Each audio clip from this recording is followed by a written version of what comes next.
সাধিত দর্শন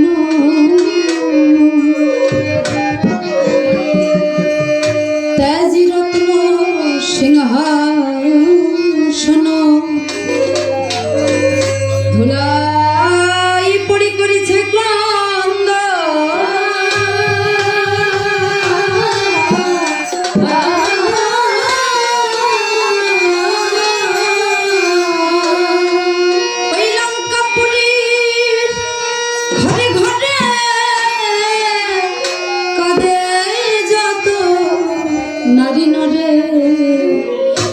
সান্ত্বনা দিতে না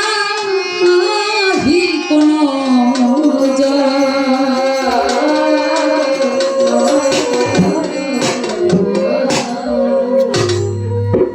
পতিহারা সতী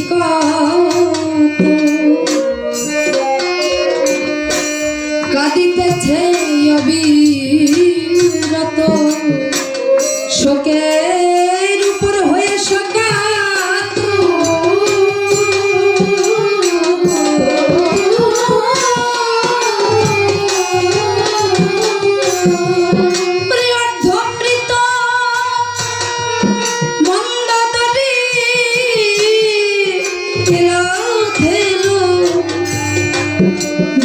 ধরি ওরে কেঁদে কেঁদে বলে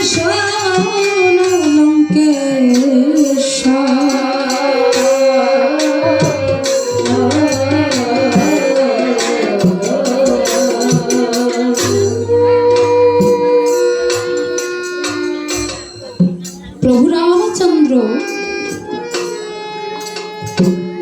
আর রাবণের যুদ্ধে সমস্ত লঙ্কার ঘরে ঘরে নেমে এসেছে গভীর শোকের ছায়া। চারিদিকে কেবল স্বজন হারানোর কান্নার করুণ বিলাপ। এমন সময় অন্তঃপুর হতে মন্দোদরী পাগলিনীর মতো ছুটে এসে রাবণের চরণ দুটি জড়িয়ে ধরে বলছে, ও প্রভু, ও প্রভু,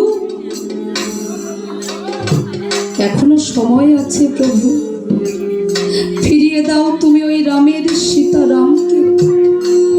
তাকিয়ে দেখো প্রভু তোমার এই লঙ্কার প্রজাবৃন্দের দিকে, কারো মনে বিন্দু মাত্র স্বস্তি নেই। চারিদিকে কেবল স্বজন হারানোর কান্নার করুণ বিলাপ। এখনো সময় আছে, ফিরিয়ে দাও তুমি ওই রামের সীতারামকে। মন্দোদরীর কথা শুনে রাবণ রাজা ক্রুদ্ধ হয়ে বলছে, ওরে ওরে বুদ্ধিহীনা নারী, তুমি কি ভুলে গেছো, তুমি কি ভুলে গেছো আমি ত্রিভুবন বিজয়ী রাবণ। তাই বলছি মন্দোদরী, আমাকে বিরক্ত না করে ওই অন্তঃপুরে চলে যাও, আমাকে বিরক্ত করো না। ও প্রভু, এখনো সময় আছে, ফিরিয়ে দাও ওই রামের সীতারামকে। মন্দোদরী, তুমি আমার সম্মুখে দাঁড়িয়ে আমার চিরশত্রুর কথা বলছো, যাও, আমাকে বিরক্ত না করে অন্তঃপুরে চলে যাও।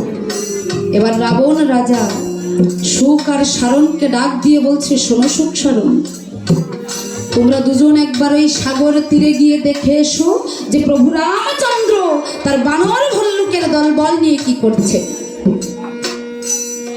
সুখ আর সারণ মহারাজের কথা শুনে ছদ্মবেশে বানর রূপ ধারণ করে চলেছে কোথায়?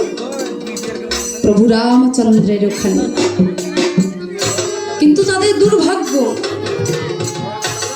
হনুমান সব দেখে ফেলেছে যে সুখ আর সারণ বানর রূপ ধরে এসেছে তাদের মাঝে। হনুমান গিয়ে বলছে, নমস্কার নমস্কার কপিবর, তা আপনাদের আগমন কোন দেশ থেকে, আর আপনাদের দলপতির নাম কি?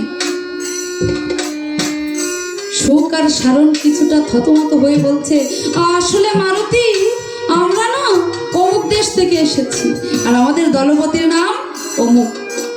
বলে, আরে বেটা, অমুক অমুক কি বলছিস? সত্যি করে বল, তোদের দলপতির নাম কি, আর তোরা কোন দেশ থেকে এসেছিস, না হলে তোদের এমন অবস্থা করবো না। ভয় পেয়ে সুখ আর সারণ বলছে, আসলে মারুতি, আমাদের কোনো দোষ নেই। আমাদের রাজা, আমাদের মহারাজ রাবণ, তিনি আমাদেরকে এখানে পাঠিয়েছেন রামচন্দ্রের মনের অভিসন্ধি জানতে। এই কথা শুনে হনুমান তাদের আচ্ছা করে বেঁধে নিয়ে চলেছে প্রভুর কাছে। প্রভু, এরা দুজন রাবণের গুপ্তচর, এসেছে আপনার মনের অভিসন্ধি জানতে। প্রভু রামচন্দ্র বলছে, হনুমান, তুমি আগে ওদের বাঁধন খুলে দাও, কারণ কোনো দূত বা বার্তা বাহকের সঙ্গে হেন আচরণ করা অন্যায়, এটা অপরাধ। এবার প্রভু রামচন্দ্র শোক আর সারণকে ডাক দিয়ে বলছে, শোনো শোক সারণ, তোমরা যেহেতু আমার মনের অভিসন্ধি জানতে এসেছো, তাহলে ভালো করে শুনে যাও। তোমাদের মহারাজকে গিয়ে বলবে যে এই রামচন্দ্র যখন একবার সাগর পার হয়ে এপারে এসেছে, ওই দুরাচারী রাবণের শেষ না দেখে কিছুতেই এই লঙ্কা ত্যাগ করবে না।